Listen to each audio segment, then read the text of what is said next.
Bonjour à tous et bienvenue à la Cité des Sciences et de l'Industrie pour un tour d'horizon de l'actualité scientifique. Au sommaire de ce numéro, Osiris-Rex en route vers Bennu, un igloo à toute épreuve, le corbeau et l'outil et une moto sans pilote.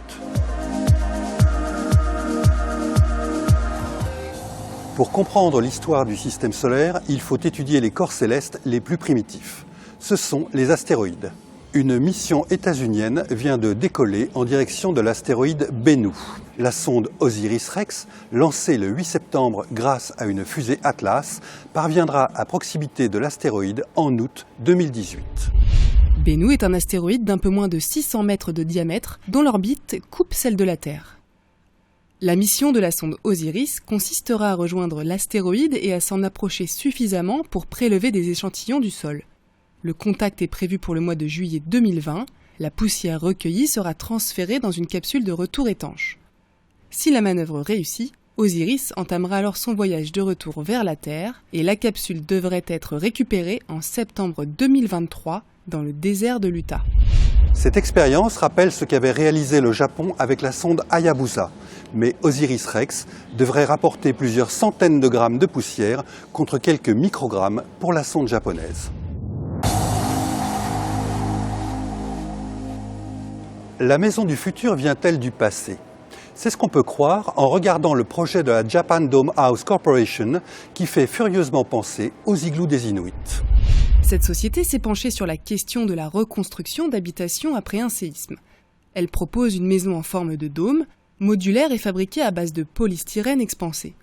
Une maison de ce type est conçue pour être assemblée à partir de pièces standardisées et son diamètre de près de 8 mètres permettrait à toute une famille d'y habiter pendant plusieurs mois.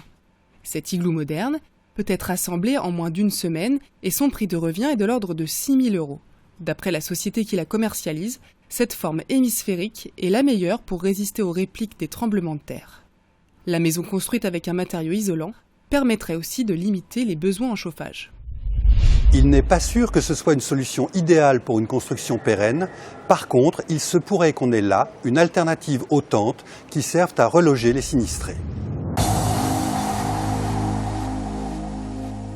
On sait depuis quelques années que les corbeaux de Nouvelle-Calédonie utilisent des outils, mais ils ne sont pas les seuls. Une étude parue cette semaine dans la revue Nature montre que les corbeaux hawaïens en font autant. Le corbeau d'Hawaï est une espèce éteinte dans la nature, mais il en subsiste une centaine dans différents zoos. Plus des 3/4 utilisent spontanément des brindilles pour fouiller dans le creux des arbres à la recherche de larves d'insectes.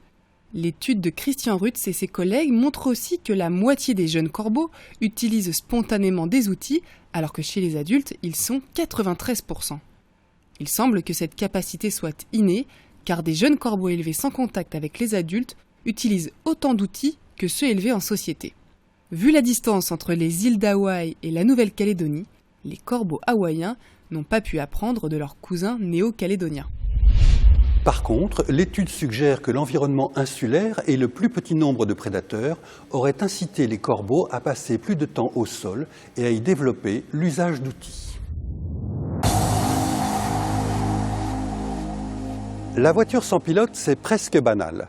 Ce qu'il est moins, c'est la moto sans pilote. C'est pourtant ce qu'a réalisé un étudiant suisse de l'école polytechnique fédérale de Lausanne. Eric Unervik, étudiant en microtechnique, a développé un modèle réduit de moto capable de s'équilibrer par ses propres moyens. L'engin est capable de se déplacer à 60 km/h et d'évoluer sans tomber. Pour cela, la moto est équipée d'un ordinateur de la taille d'une carte de crédit et de capteurs permettant de connaître l'angle d'inclinaison et la vitesse de l'engin. Une puce Wi-Fi permet de démarrer l'ordinateur depuis un smartphone et le pilote n'a alors plus qu'à choisir la direction à l'aide d'une télécommande. C'est l'ordinateur qui procède lui-même à tous les ajustements nécessaires pour que la moto reste sur ses roues.